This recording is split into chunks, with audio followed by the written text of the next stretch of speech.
The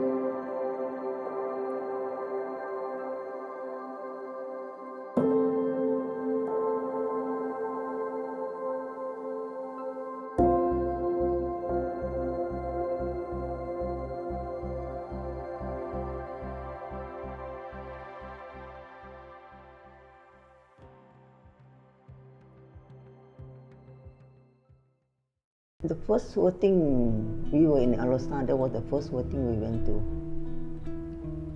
That was the first voting, yeah. And it was the first voting for the independence also. Then after that, I missed a few voting because my husband was in a government office, so we had to transfer here and there. So I missed out a few till we came and stayed in Subang Jaya in 1979, and we started to register ourselves again. And all this while, I never missed any. I turned 50 on the 9th of May this year.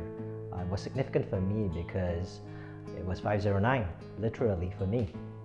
5050 on the 9th of May. Leading up to the general elections, I had decided that I was going to get involved in to be a volunteer as a polling agent and a counting agent. So when our church organized a talk to organize volunteers to be pachas this year, at that point, I think the general idea was that election would probably fall on a weekend, so which was either 5th of May or 12th of May. There was an outside chance that it was going to be 9th of May.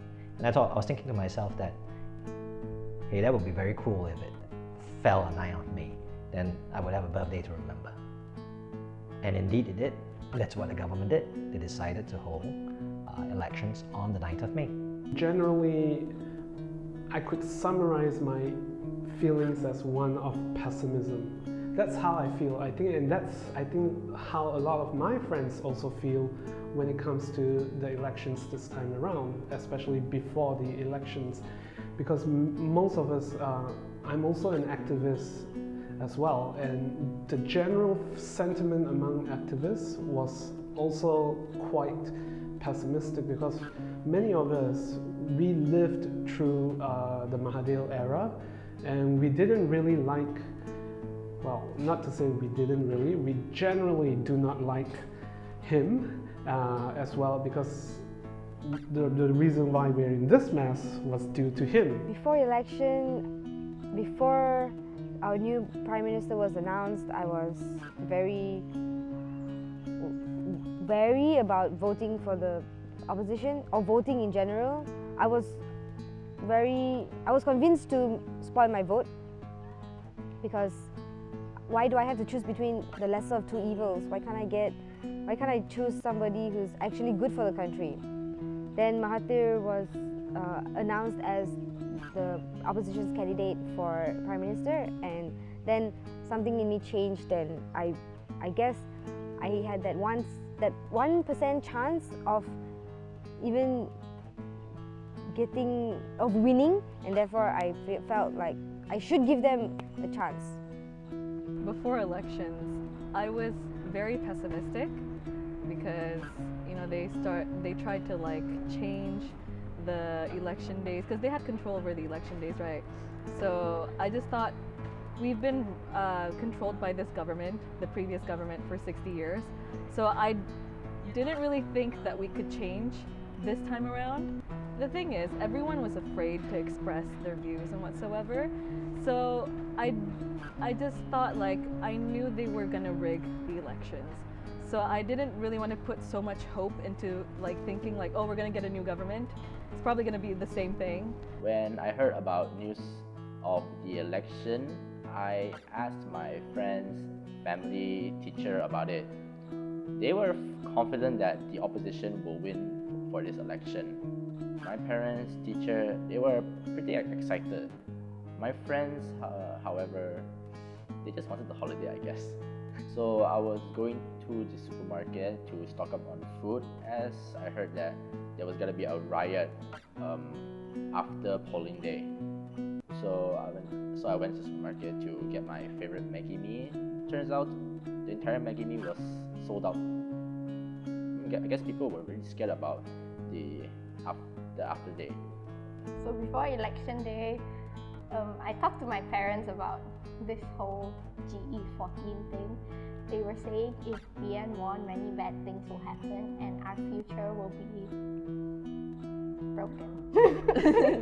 And so we were all very worried and a bit scared, just a bit scared, but hopeful that, yeah. And I just hope that AYRIENNE won't win before the elections. So. I felt anxious about the voting because there was a 50-50 chance between the two parties. Either one could have won.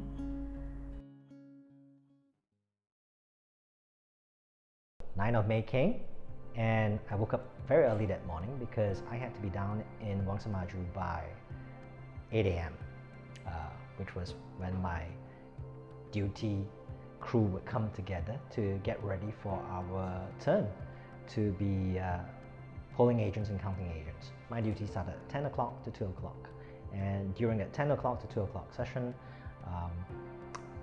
my job was to make sure to cross off whatever voters who came in and make sure that we had already registered them as a voter once they had thrown their votes.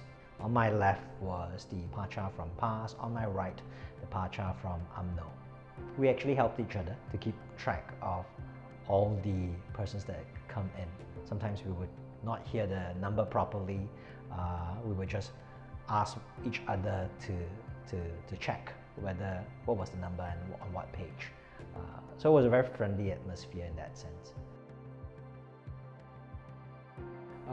The whole neighborhood was heading there as well. You can see lines being formed at the polling center already. Tension is so thick, yet there's also a bit of a fanfare and a bit of excitement in the air, especially when there was a small group of young people. You can tell that they are really young, and the excitement coming off them, the aura of excitement exuding them. And when it came in, the older people were like clapping hands, cheering them on, congratulating them for, coming out to vote for the very first time. So there was that general sense of excitement, something to look forward to, a sense of positivity with a lot of the people. Especially with the older crowd, there's also that sense of optimism, which I don't share, because within me, I'm still very much pessimistic, but I know that, one vote do make a difference, and that's the reason why I decided not to spoil my vote, but to head into the polling center and make my vote count. On polling day, lining up, I was still deciding between spoiling my vote or voting for the opposition. But when I actually was in the booth and I saw the names on my on the paper, the piece of paper, I saw the names that I knew, and these people have been working very hard to make my electoral state much better. They have been listening to the people, and so I thought I should not spoil this vote, because I can vote to make sure they stay in power, to make sure they continue doing the good work that they have been doing. And if that means voting for the opposition, then yeah. So right after voting, I was so happy.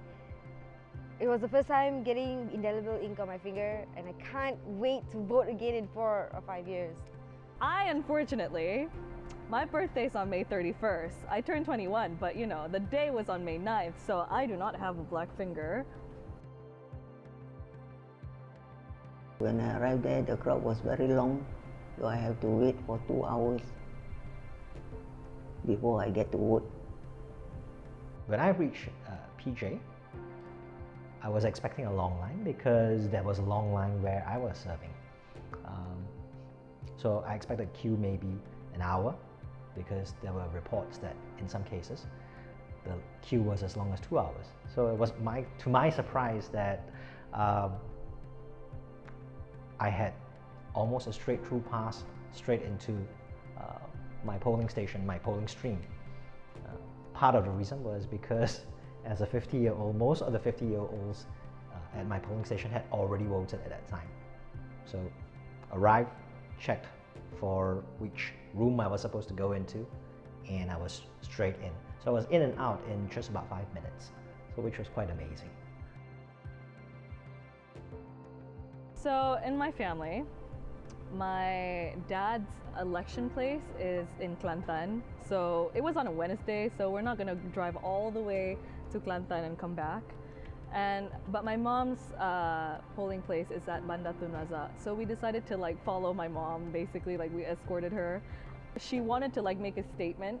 So she had a blue hijab and she had red shoes. Like the blue is like the Pakatan Harapan blue. And she like walked past all the UMNO people because it's Bandar Tun Razak, you know. So she walked past all the people, everyone just stared at her and I was just like, hey, what's up, that's my mom. And then, because we went around noon and I remember all my friends, they were saying like, oh, they had to wait like a few hours to vote. But my mom, surprisingly, she just came to the school and then like, they just told her to go to this one room and within 10 minutes we were done. I was like, what? Okay. So that was already a good sign. And then when we got home, you know, it was fun. And then we were like, I wonder what would happen, you know? We were all kind of like anxious, like what was gonna happen at like when they count the votes. We were very anxious to know about the result. All the time we were in front of the TV there, waiting for the result to come out. But the result never came. Even after 2 a.m. I went to sleep, the result still not out. Okay, so like most Malaysians on that day, we were all on edge. We were all waiting for the results to come out, and like most of us, we were tuned in to Astra Wani, to all the other channels online and all that, just waiting for the results to come in. Based on past experiences, you kind of know that they usually release the results between 8:30 to about 11, 12 p.m., 12 a.m. like that. So I tuned in and surprisingly, results were very, very slow. And everyone was really very anxious. My mom, myself, we were glued to the TV the whole night. I think many Malaysians were staying awake that night for fear that, or at least for me, the fear was that the election results would be stolen. And we just had to stay awake to make sure that the results stayed true. While watching the news, it was, of course, at first it was depressing. You could see how the numbers were going up and then suddenly the government would go up a little bit more. That was so bittersweet. My family were shouting over the votes. I don't know why, but it was pretty intense. Man, my group chat from WhatsApp, they were constantly spamming about the votes. The group chat was filling up with messages about, one side is winning and the other side is winning. We were all very like scared, really scared, like super scared. My mom's hands were like shaking, so I'm like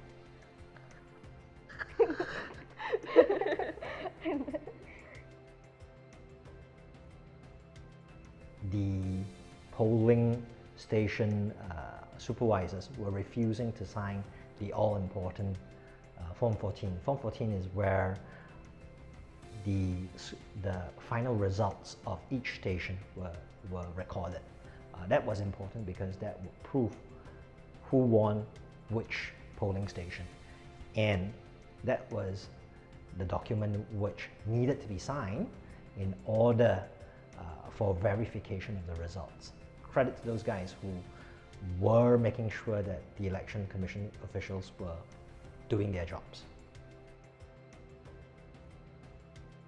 The action began around 10 p.m. when the actual results started getting confirmed, and you started hearing about how some of the leading government figures has lost their seats, places where you think that it's impossible for the opposition to penetrate and make headway into were now in the opposition hands. You've suddenly feel very, wow, is this really happening?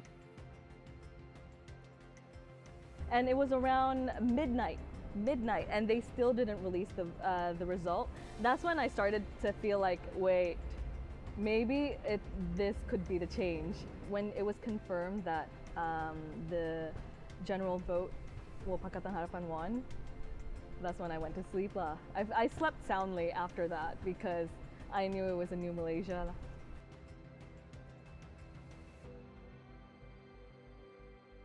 When I got up, my grandson told me, "Mama, you know what happened? We have a new government." So we were very happy because all of us hoping for a change. The mood, you can feel it in the air that everyone was delirious, everyone was excited, everyone was celebrating. Malaysia finally has a new government after 69 years. When I found out that we really have a change in government and it was real, it's not a dream anymore, it's reality. I was so elated, so happy. I was pretty relieved as I knew that Pakatan won because holiday, no one woke me up. So I went down the stairs to my mom screaming, "Oh, me, Pakatan won, holiday for us." Next morning, I was awoken by my dad. Well, like, hurry up, you're late for school. Get ready, we lost. You have school. I was like, what? What? It was like, oh, just kidding. Then, to be sure, I went to check my group chat, and where my classmates left off, the scores was like BM won, and I was like, wait, didn't you say you were just kidding? And I went to the website and checked. Oh, we won! Yay! No school! Yay! No school! No school! When that finally happened, when Tun Mahathir had been officially sworn in as our 7th Prime Minister, I think the nation, myself especially, could actually breathe a sigh of relief. The initial rumors and fears about there being riots, there being people out to cause trouble in society, that never materialized. That didn't happen, and it showed that people are actually growing mature. People are very much, we care about what we are doing, and so we are not going to jeopardize this by celebrating wildly or going out there making our anger heard and things like that. None of that happened. We voted, we changed the government, we celebrated, we moved on with our lives. And that's something to really, really be proud about as a Malaysian. 9th of May felt like a rebirth of Malaysia. I think for the first time, I could understand what it felt like to have been a Malaysian on the 31st of August 1957, because you were breathing a new air under a new government with a bright new hope for the future. And that's what 9th of May felt like, or rather 10th of May felt like, because when the Prime Minister had been sworn in, we had a new government. We can now start believing again that there can really be a change in this country. I think the government has been making the right moves. I don't believe that they will not falter. There will be missteps for sure, but as long as we're progressing forward, I think that's what all Malaysians hope for, and that's what I hope for. I would love to see the new government review the University Colleges and Universities Act, especially the clauses which restrict young people from political participation and from being involved in anything that has to do with civil society and politics and things like that. And really to see the public institutions of ours to be clearly separated from the political government and also from any kind of religious influence as well. So I think it's not just about the academics as well, but it's also the kind of experience that we want to give to our students as well. So hopefully we will be moving on in the right direction from here on. Of course, in 5 years, what can we hope for? There's not much that we can really do in 5 years. All those laws that restrict the creative freedom of artists needs to be removed. Relaxing the censorship laws, such as the film censorship laws, such as the Printing Presses and Publications Act, remove the Official Secrets Act, because if they really want to walk the talk, they really need to prove themselves. And these are important things that they need to do, which is to be transparent, to not be afraid of sharing information of what's happening to the country with the people. I want us to all identify as Malaysians instead of like Malay, Chinese, Indian, none of that BS anymore. You know, that's one thing that I think should be changed, like the fact that there's Chinese school, Tamil school, and public school. Why can't we teach all the languages in one school so that everyone can learn the language? I mean, I would be really cool, like, you know, I could speak Chinese, Tamil, and Bahasa Melayu, and English. I would be like a polyglot. I hope that Malaysia as a society can change for the better, just like how we've had a change in government for our younger generation. Hope the better future for the next generation, that all of us will live peacefully in Malaysia. I believe that our new ministers can do their job correctly this time. And overall, I have high hopes that Malaysia will be better with our new government. Hopefully we can settle our debts and have lesser corruption. I hope for a brighter future for this country where there's no corruption and equal opportunities for all races. And I hope that Malaysia will become a better country and we will all live happily ever after. The end. Negara